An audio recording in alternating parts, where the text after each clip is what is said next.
Je suis arrivée devant la maison de Kathleen avec Glenda, Robert et Sandra.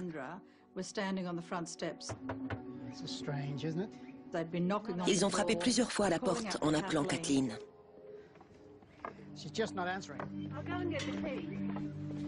Je commençais à avoir peur qu'elle ait eu une attaque ou quelque chose comme ça.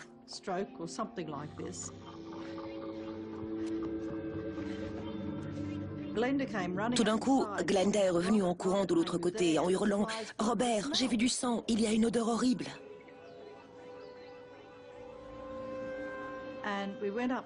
On est allé voir dans le cabinet de Kathleen et il y avait une telle puanteur. Ça ne pouvait être que l'odeur de la mort.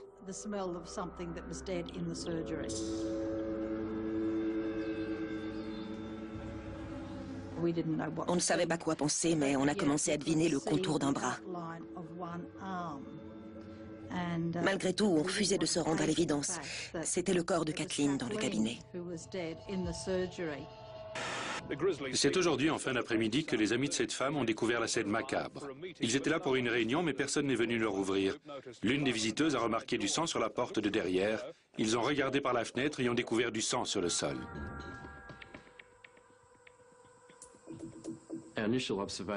On s'est d'abord concentré sur l'entrée du cabinet.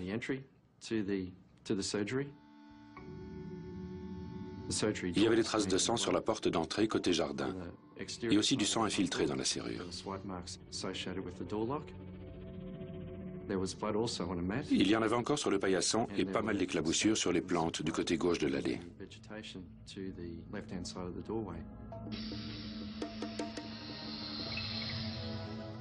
Le corps avait la tête positionnée vers le coin droit de la pièce et les jambes à l'opposé donc.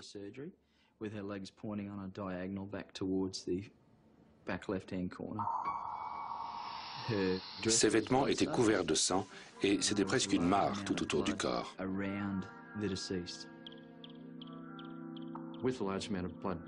À cause de la grande quantité de sang sur le sol, on a dû utiliser des marchepieds pour pouvoir nous déplacer sans contaminer la scène du crime. Il y en avait aussi pas mal dans le lavabo, dans l'évier, sur les robinets. Mais surtout, on a retrouvé un sac plastique plein de traces de sang sur la gauche du lavabo. Sous l'évier, on a découvert un seau avec des serpillières rouges de sang.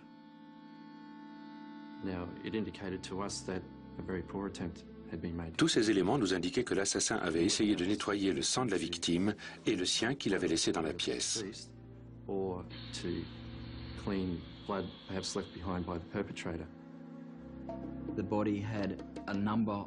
Le corps avait ce qui m'a semblé être des marques de coupure, comme des coups de couteau portés à travers ses vêtements et son soutien-gorge. En réalité, cette vétérinaire de 54 ans qui vit seule avec ses 22 chats et ses 2 chiens a été poignardée à plus de 50 reprises. Vu l'acharnement avec lequel l'assassin avait poignardé la victime, ça ne pouvait être qu'une vengeance personnelle. Ça ne pouvait pas être un simple cambriolage. Le crime avait été commis par quelqu'un qui lui en voulait vraiment. D'après la police, elle aurait été poignardée à plusieurs reprises.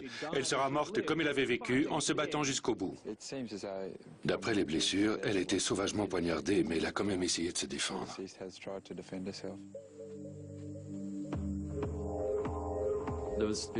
On a plusieurs preuves qui démontrent qu'elle a été attaquée à l'intérieur du cabinet. La fenêtre avait été cassée et le verre brisé était encore sur le sol du garage. Ça voulait tout simplement dire que l'agression avait eu lieu à l'intérieur. Ça signifiait aussi que si l'assassin était venu se cogner contre cette fenêtre, il s'était sûrement blessé. Du coup, on espérait vraiment que ça s'était passé comme ça et que le sang dans la pièce appartenait en partie au meurtrier. Alors que les experts procèdent au relevé des échantillons de sang en espérant que l'assassin a saigné au cours de la bagarre, des vêtements tachés de sang sont retrouvés en dehors de la scène de crime.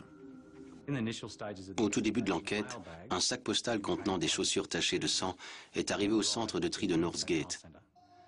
Un sac qui, de source sûre, avait été ramassé dans les heures précédant la découverte du corps. C'était une piste à approfondir.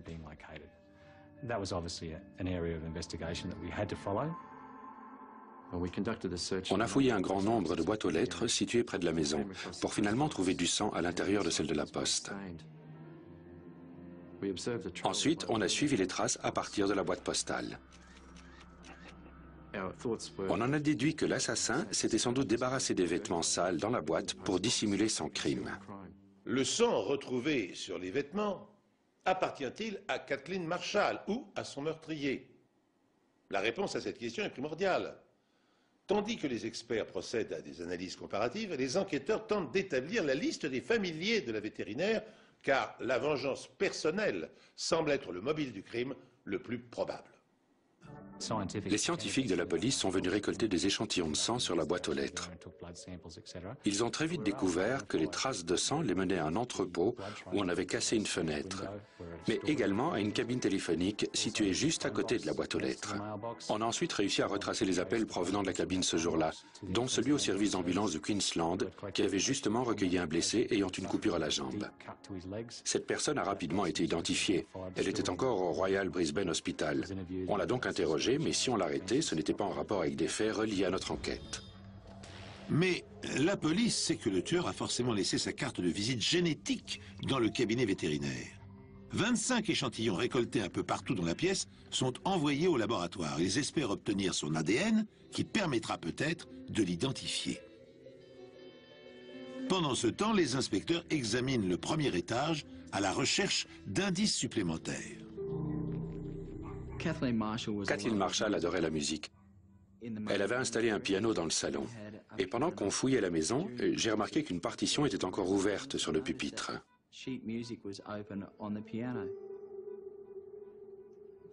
Et en regardant de plus près, j'ai vu que c'était une valse posthume de Chopin et j'ai trouvé ça bizarre. Quelqu'un aurait-il volontairement ouvert la partition à cette page-là? En fouillant la maison, les inspecteurs en sont de plus en plus persuadés. La maison était sans dessus-dessous. Il y avait des journaux par terre, c'était un vrai bazar. Mais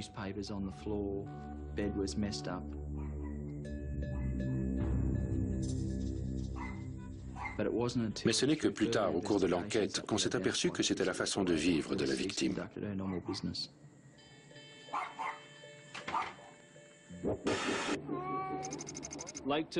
Aujourd'hui, en fin d'après-midi, les animaux qu'elle gardait chez elle ont été récupérés pendant que des volontaires continuent d'inspecter les alentours à la recherche d'indices. La police est prête à entendre tous ceux qui pourraient les aider à retracer l'emploi du temps de Kathleen Marshall pendant le week-end. On a découvert dans la maison son petit carnet de rendez-vous, avec des rendez-vous prévus pour le jeudi. Elle attendait un homme et son chien à 12h30, un rendez-vous professionnel. Et à 13h, elle attendait la visite d'un autre homme pour son chat. On connaissait le nom de l'homme qui avait amené son chien, et il nous a raconté que quand il a quitté le cabinet, il a vu un couple de personnes âgées arriver. J'ai vu un homme descendre la rue en direction de la maison de Kathleen avec un chat siamois dans les bras. Il avait les oreilles dressées. Il le tenait comme ça dans ses bras. Là, j'ai dit à Kathleen, on dirait bien que c'est ton rendez-vous de 13h qui arrive. Et elle m'a répondu, c'est bien possible. On est parti de la maison et je crois bien que c'est la dernière fois que j'ai vu Kathleen Marshall. Kathleen Marshall. On a donc continué de frapper aux portes du quartier, mais cette fois en demandant si quelqu'un avait un siamois. Ça n'a rien donné. Alors que la police est toujours à la recherche d'un certain John Wilson et d'éventuels témoins ayant vu Kathleen les jours précédant le meurtre, c'est un message sur son répondeur qui va leur fournir l'heure approximative du crime. Tu es sortie, Kat? J'aimerais qu'on se parle avant le concert de ce soir. Essaie de me rappeler.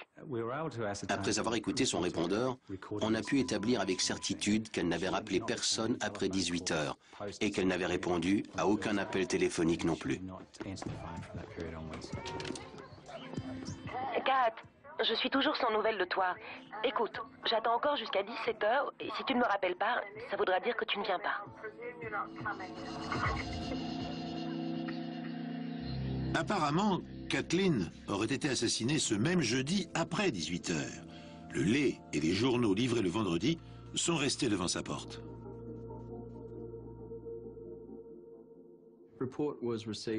Selon le rapport de l'entomologiste, elle serait morte entre 21 h le jeudi 26 février et 3 h du matin le lendemain.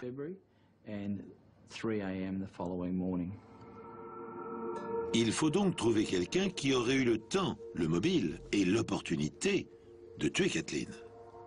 Quand j'ai découvert le meurtre, j'ai tout de suite pensé que ça avait une relation avec la Société protectrice des chats du Queensland. Kathleen Marshall est la présidente de cette association, bien qu'elle soit très loin de faire l'unanimité au sein de la société. Comment décririez-vous la Société protectrice des chats? Complètement déconnectée. Ce n'est qu'une bande de fanatiques totalement ingérable. Cette histoire ne serait rien d'autre qu'une lutte de pouvoir entre fanatiques des félins. Vous pensez que le côté excessif de leurs sentiments aurait pu mener quelqu'un au meurtre? Oui. Honnêtement, oui. La Société protectrice des chats du Queensland était beaucoup plus importante que ce que je pensais. Ils avaient beaucoup d'argent grâce à des legs, mais surtout à des dons. On avait reçu pas mal d'argent sous forme de legs. Le plus gros devait représenter 260 000 €, je crois. En parlant avec certains membres de l'association, j'ai appris que ça faisait plusieurs années qu'il y avait des désaccords sur la façon de dépenser le budget.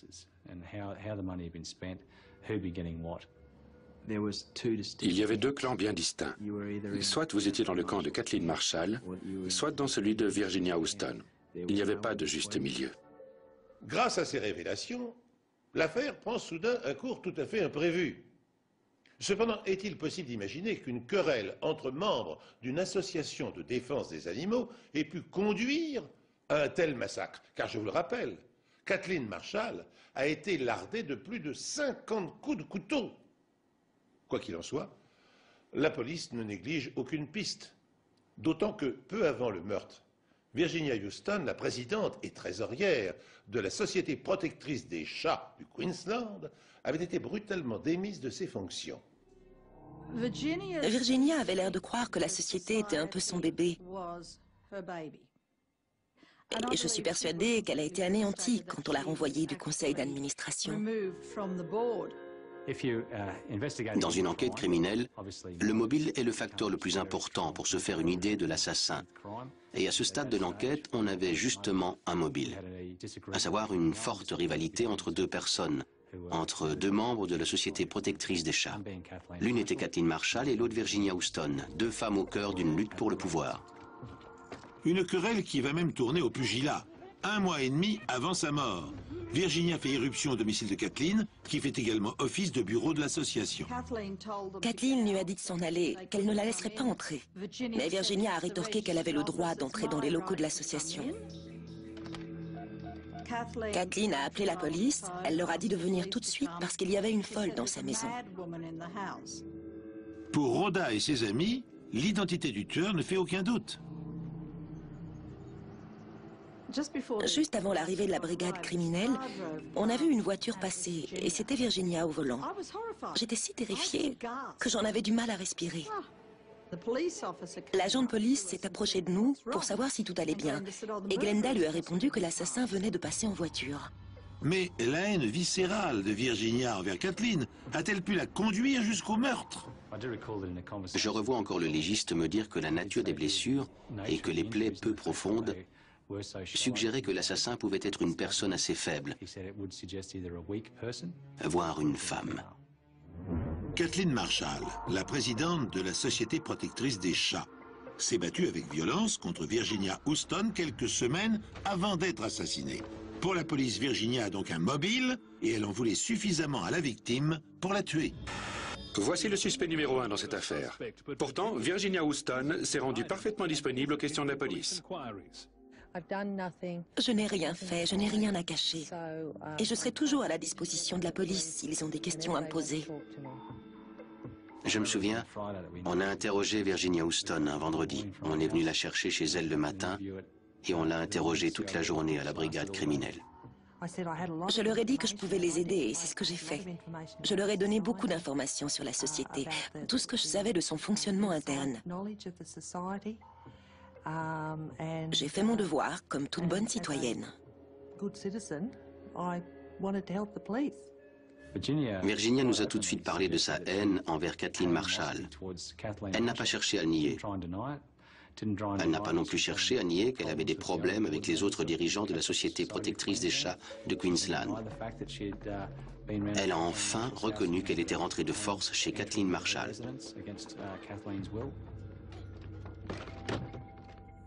La police s'était fixée sur cette idée de haine, mais je n'ai jamais haï personne dans ma vie. Je n'aimais pas son comportement, la façon dont elle traitait les gens. Mais si on parle de violence,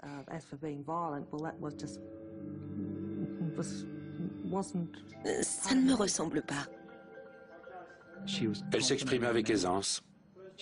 Elle savait ce qu'on allait lui poser comme question. C'était comme si elle avait préparé une réponse pour chaque question. On lui a tout de suite demandé si elle avait tué Kathleen Marshall. Jeff Marsh s'est tourné vers moi et m'a demandé « Vous l'avez tué ?» J'étais pétrifiée. C'est à ce moment que j'ai compris qu'il me soupçonnait. Je ne voulais pas y croire.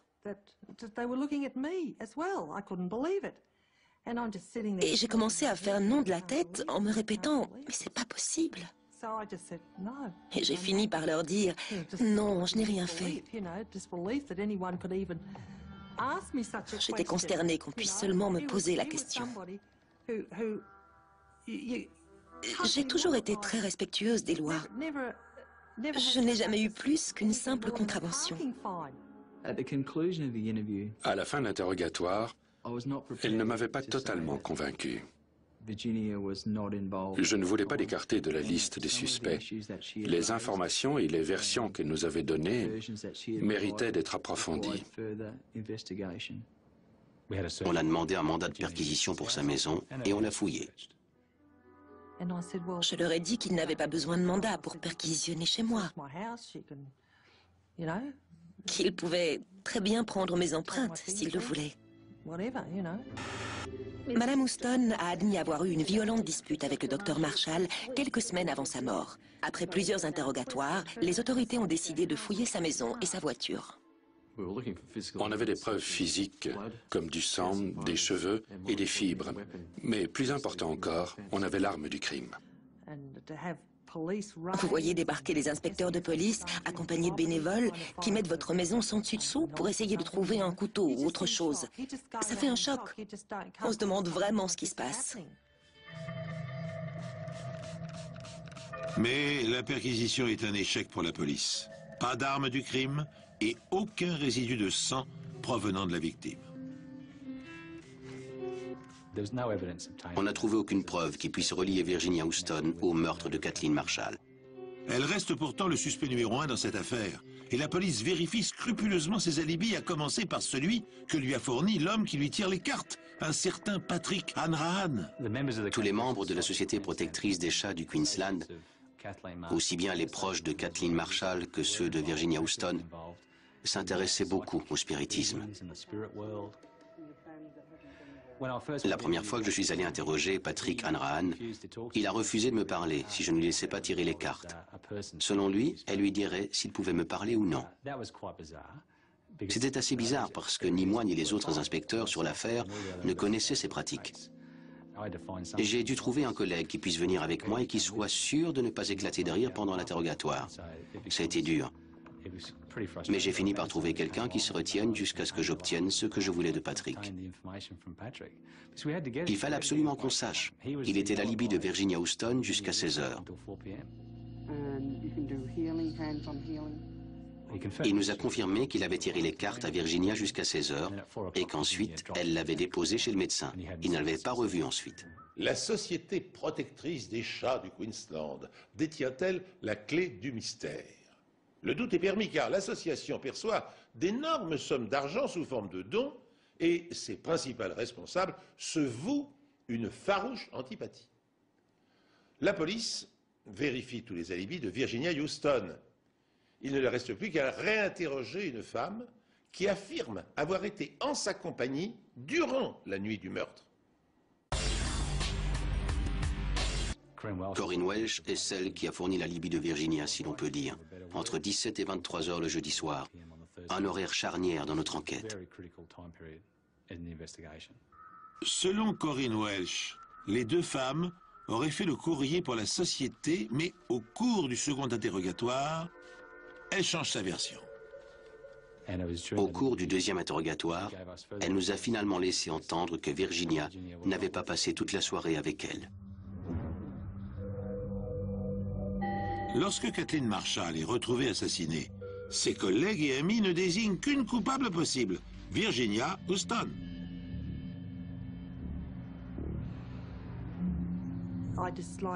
Je n'aimais pas son comportement, la façon dont elle traitait les gens. Mais si on parle de violence, ça ne me ressemble pas. Virginia fournit à la police des alibis pour l'heure présumée du meurtre de Kathleen. Mais il apparaît maintenant que l'un d'entre eux n'est plus valable. En interrogeant pour la seconde fois tous ceux qui nous avaient fourni des informations sur les faits et gestes de Virginia Houston la semaine précédant la découverte du corps de Kathleen Marshall, on s'est focalisé sur Corinne Welsh. Corinne Welsh était un témoin clé puisqu'elle était l'alibi de Virginia Houston à l'heure présumée du crime dans la soirée du jeudi 26 février. Et au cours de ce contre-interrogatoire, elle a finalement laissé entendre qu'elle n'avait pas passé toute la soirée avec Virginia. Corinne Welsh a-t-elle menti aux policiers pour protéger son ami et lui fournir un alibi? Dans ce cas, les soupçons qui pesaient déjà sur Virginia Houston la désignent plus que jamais comme suspecte. La police envisage de persévérer dans cette voie lorsqu'un appel du laboratoire d'analyse biologique ruine brutalement son hypothèse. Pendant qu'on retraçait la chronologie des événements avec Corinne Welsh, le soir du meurtre, Ken Cox a téléphoné au bureau pour nous dire que le sang retrouvé sur la scène de crime était celui d'un homme. 5 échantillons de sang sur les 25 prélevés dans le cabinet, dont certains provenant de cartons situés sous la fenêtre cassée, contiennent un ADN différent de celui de Kathleen ou encore de celui de Virginia Houston. C'est l'ADN d'un homme. C'était une grande avancée dans l'enquête. Mais si on ne trouvait pas à qui il appartenait, ça n'avait aucune valeur. Tout ce qu'on avait à ce moment-là, c'était le sang d'un homme, mais sans aucun nom à mettre dessus.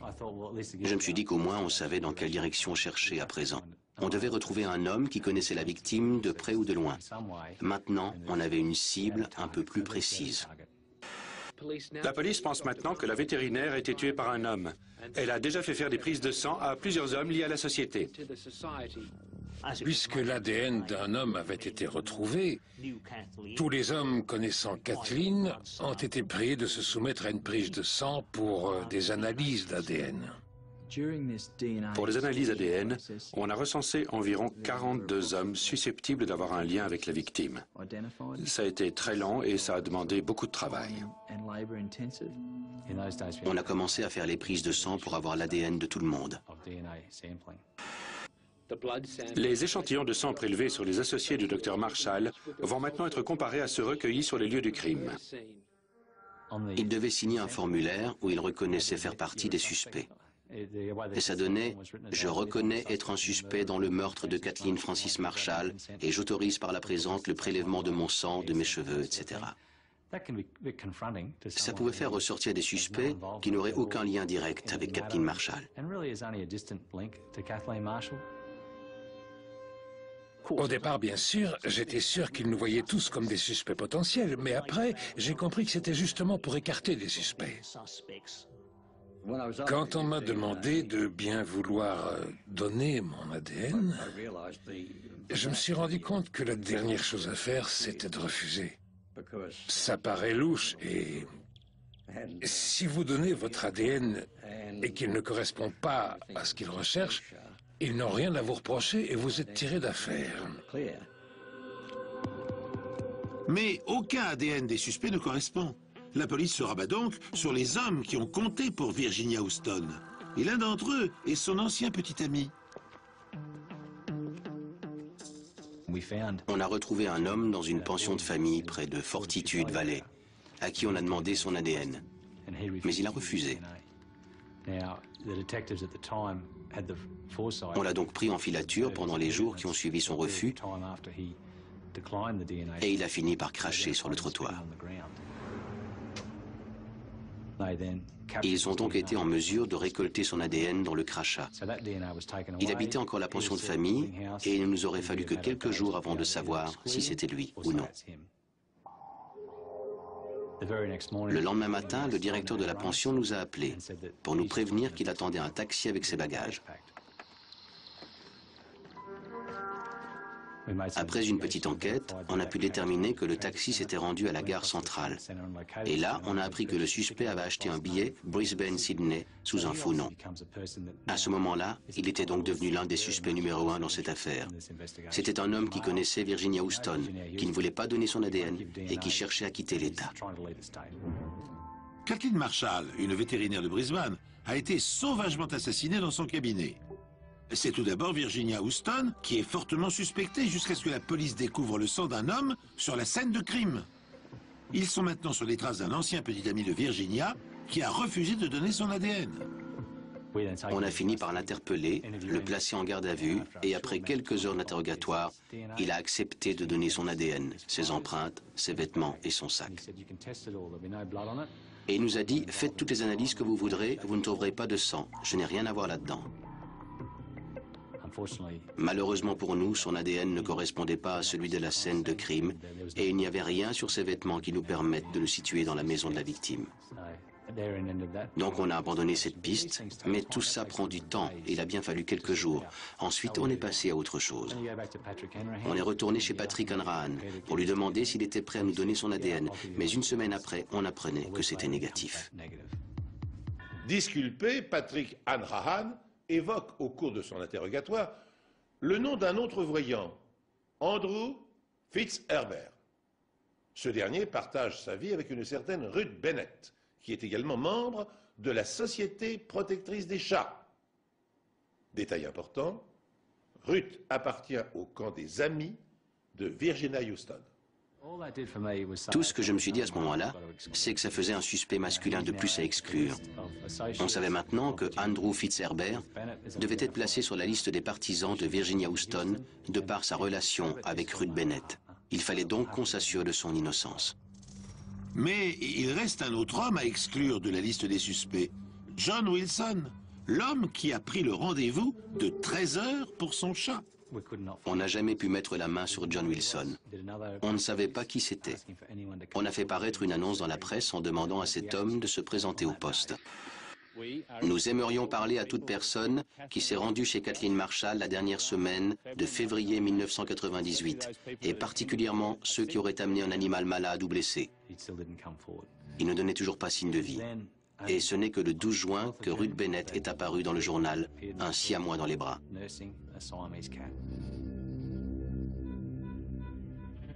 C'est à ce moment-là qu'on a commencé à assembler les pièces du puzzle. Ruth Bennett vit avec Andrew Fitzherbert et ils ont un chat siamois. Les Licciardi avaient justement vu un homme rôder autour de la maison avec un siamois dans les bras. Il devait être à moins d'1 mètre de l'arrière du van et je me suis dit que si je ratais ma marche arrière, je risquais de le renverser avec le chat et je n'en avais aucune envie. Alors je l'ai appelé pour lui demander de s'écarter de la voiture, mais il n'a ni répondu, ni bougé d'1 centimètre. Il est resté planté là. Il semble que la police ait enfin retrouvé la trace de l'insaisissable John Wilson. Pour confirmer leurs soupçons à son égard, elle doit interroger à nouveau les Licciardi. Wilson est-il bien l'homme qu'ils ont aperçu devant le domicile de Kathleen Marshall? On n'avait aucun cliché de Andrew Fitzherbert dans le fichier de la police du Queensland ou même dans le fichier national. Mais on a appris qu'il s'était fait faire récemment un passeport avec une photo. On en a obtenu une copie et on est allé la montrer aux Licciardi, sous le format habituel de la police. Ils ont demandé de regarder les photos pour voir si on pouvait identifier l'homme. J'ai choisi. Je crois bien que c'était la numéro 9. C'était la photo en bas, à gauche. Mais il y avait quand même une petite différence. Sur la photo, l'homme souriait. Quand je l'avais vu, Il faisait tout sauf sourire.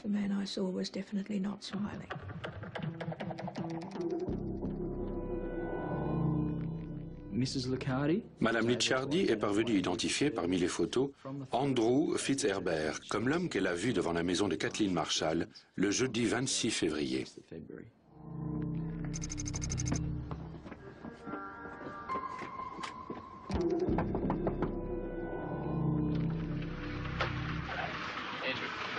Do you have any grounds at all for associating me in any way with this man?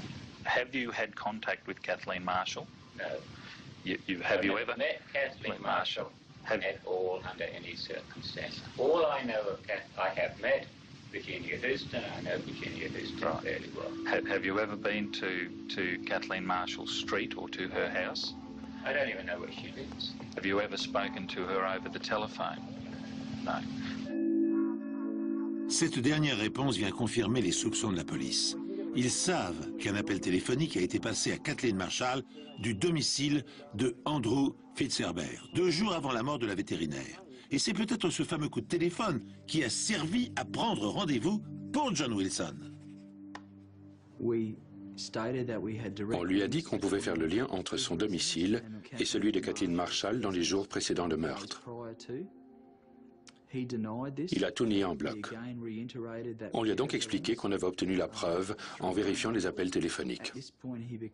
Et là, il s'est mis à trembler comme une feuille, tellement fort qu'il n'arrivait plus à se maîtriser.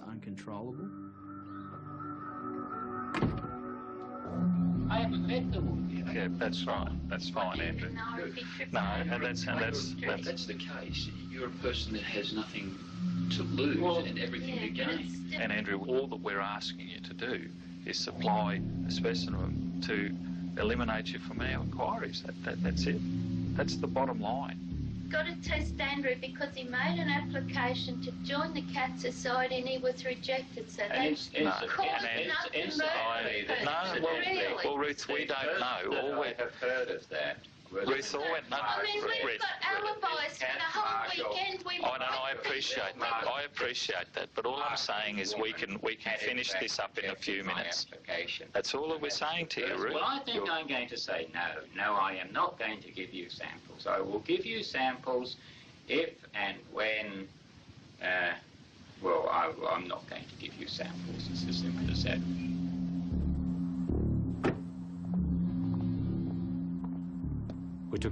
On l'a placé en garde à vue, mais il a refusé l'interrogatoire et on voyait bien qu'il connaissait tous les trucs de la police pour obtenir de l'ADN. Il n'a quasiment pas bougé d'un centimètre de sa chaise pendant 6 heures. Il n'est pas allé aux toilettes, il n'a rien bu. Il savait ce qu'il fallait faire ou ne pas faire pour éviter de laisser une trace de son ADN. Le suspect numéro 1 dans cette affaire de meurtre a quitté le commissariat cet après-midi aux côtés de son avocat. Malgré les rumeurs qui le voyaient comme un coupable tout désigné dans le meurtre de la vétérinaire Kathleen Marshall, le suspect a été relâché après un interrogatoire de plus de 6 heures. La police n'aura finalement pas obtenu l'ADN du prévenu après qu'un juge a décidé de rejeter la demande du ministère public pour manque de preuves. Pour attraper le meurtrier présumé de Kathleen Marshall, la police va donc devoir trouver le moyen d'obtenir son ADN.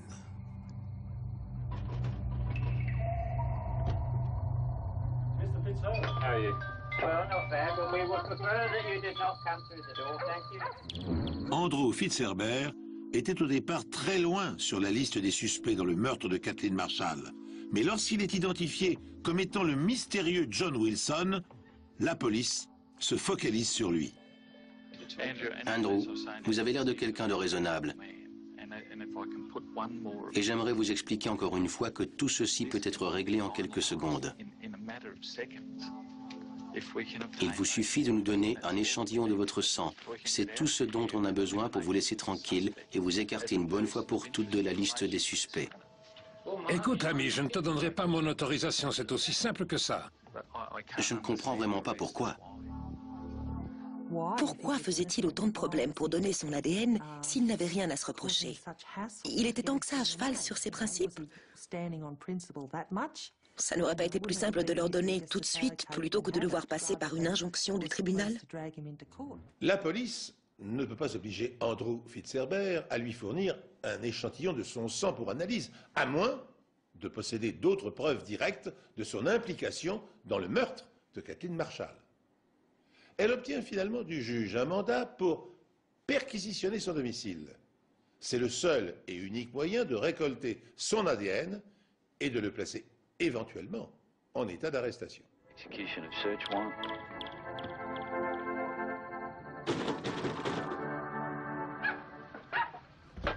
We have a warrant to execute. We'd appreciate if you could put the dog up at that for us while we search the house. Hello, Mr. Fitzherbert. How are you? Well, not bad, but we would prefer that you did not come through the door, thank you. Okay, Mr. Fitzherbert, what's happened is we've got a search warrant for these premises. A search warrant for the premises? Il avait l'air très surpris de nous voir. Il ne s'était pas préparé à une éventuelle perquisition chez lui. In other words, you have a right to remain silent. You understand that, yes? You have the right to contact the solicitor if you wish. Can't you shut that door? Ruth Bennett n'arrêtait pas de nous insulter. Elle n'avait aucune envie de nous voir, et ça faisait déjà plus de 8 heures qu'elle nous voyait. On n'avait pas réussi à obtenir d'injonction de la Cour pour prélever son ADN, et elle se croyait harcelée par la police.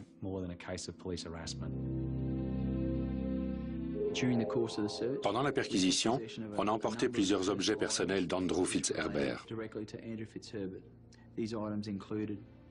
Il y avait sa brosse à cheveux, sa brosse à dents, sa thé d'oreiller, ses draps, ses chaussettes, sa tasse à café et un mouchoir qu'il avait dans sa poche.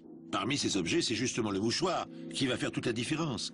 La police obtient enfin son ADN et tient la preuve de sa présence sur le lieu du crime. Ça faisait des mois qu'on essayait de trouver à qui l'ADN appartenait. Il ne nous restait plus qu'à prouver que c'était bien le sien sur le lieu du crime. Andrew Richard Fitzherbert a été arrêté une première fois il y a 2 jours pour avoir refusé de donner son ADN. Mais l'homme de 49 ans avait finalement été relâché après une motion spécifiant qu'il ne donnerait son sang qu'en cas d'arrestation pour meurtre. La scène a eu lieu ce matin alors qu'il s'est présenté au centre de détention provisoire avec son avocat. Certes, l'ADN extrait du mouchoir d'Andrew Fitzherbert est identique à celui trouvé sur la scène de crime. Mais cette preuve est-elle suffisante pour l'inculper? Son avocat ne va-t-il pas argumenter que le mouchoir aurait pu être utilisé par quelqu'un d'autre? En accusant Fitzherbert de meurtre, la police est maintenant en droit de le soumettre à une prise de sang pour établir la vérité. Le sang d'Andrew Fitzherbert correspondait en tout point avec celui retrouvé dans le cabinet de Kathleen Marshall. 17 mois après le meurtre, Andrew Fitzherbert comparaît devant la justice. Ce matin, Andrew Fitzherbert a plaidé non coupable de meurtre. L'avocat général affirme que la preuve la plus accablante repose sur les tests ADN. Le ministère public a montré au jury que le sang de Fitzherbert correspondait à celui retrouvé sur la scène du crime. Les tests ADN affirment que seule une personne sur 14 multipliée par 10 puissance 15 peut correspondre. Pour les avocats de la couronne, il n'y a aucun doute possible. Fitzherbert est coupable. Si Fitzherbert peut encore affirmer qu'il a saigné dans le cabinet vétérinaire un autre jour que celui du meurtre, une preuve médico-légale va venir définitivement sceller son destin.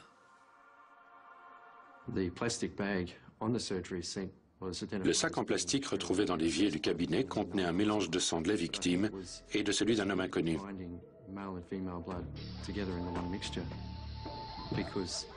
Et ce fait prouve bien que l'assaillant et la victime ont perdu du sang au même moment et que ce sang s'est mélangé.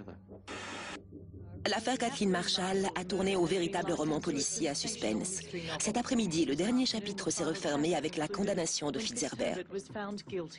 Il n'aura fallu que 3h30 au jury pour donner son verdict. Le juge Mackenzie a aussitôt condamné Andrew Fitzherbert à 15 ans de prison. Il a néanmoins reconnu que sans les progrès de la science, il aurait pu s'en tirer. Ils ont eu beau essayer de fournir des preuves de son alibi, les preuves scientifiques comme la présence de son ADN sur la scène de crime, ajoutées au fait qu'il nie tout en bloc, ont suffi à convaincre le jury. Sa condamnation ne m'a pas surprise, mais une chose pareille ne se fait pas sans raison. Alors quel était le mobile du crime? La seule chose qui semblerait à peu près logique, c'est une histoire de chat. Pendant le déroulement de l'enquête, on a découvert qu'Andrew Fitzherbert et Ruth Bennett possédaient 2 chats siamois, Jasper et Zia. Et Zia avait justement disparu quand on a retrouvé le corps de Kathleen Marshall. La chatte attendait des petits. Il lui a peut-être amené la chatte et quelque chose s'est mal passé. On se demande s'il n'aurait pas amené un chat à Kathleen et que le chat se serait échappé. Ils auraient commencé à se disputer et Fitzherbert se serait cogné contre la fenêtre.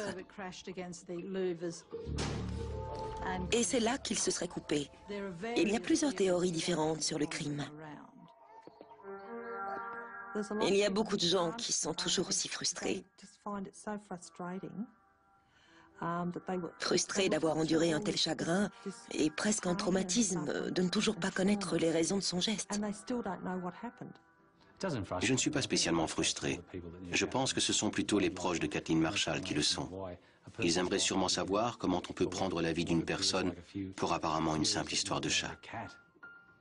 J'aimerais vous dire qu'il y avait autre chose là-dessous, mais tant que Andrew Fitzherbert se taira, on n'en saura pas plus. Cette histoire ne manque pas de soulever un certain malaise. Car vous l'avez compris, l'unique preuve à charge retenue contre Andrew Fitzherbert repose sur la similitude entre son ADN et celui retrouvé sur la scène de crime. Or, le laboratoire qui a procédé aux analyses était connu à l'époque pour avoir commis de nombreuses erreurs, à tel point qu'il n'était pas officiellement accrédité. Lors de son procès, Fitzherbert ne savait pas qu'il avait le droit de demander de nouveaux tests. Et depuis, bien sûr, il les réclame. Il propose même de les payer.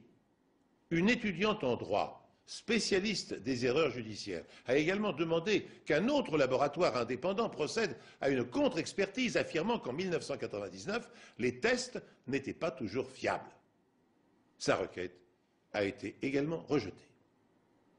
Nous savons par ailleurs que dans les couloirs de la mort aux États-Unis, nombre de détenus en instance d'exécution ont pu être innocentés grâce à un réexamen des preuves ADN. Autre chose encore, Fitzherbert n'a jamais cessé de clamer son innocence. Il a affirmé n'avoir jamais rencontré la victime ni être allé chez elle. Le soir du meurtre, il se trouvait avec des amis et sa compagne. Au terme de la soirée, Ruth et lui avaient rendu visite à la fille de cette dernière.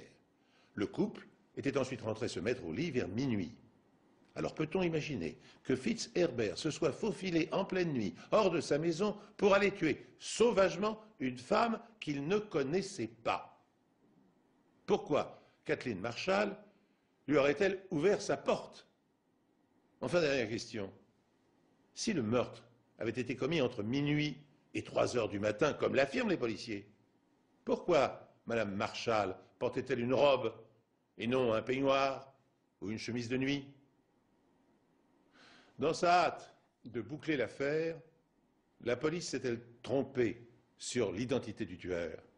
Les experts se sont-ils montrés négligents en confiant les analyses ADN du suspect à un laboratoire peu qualifié?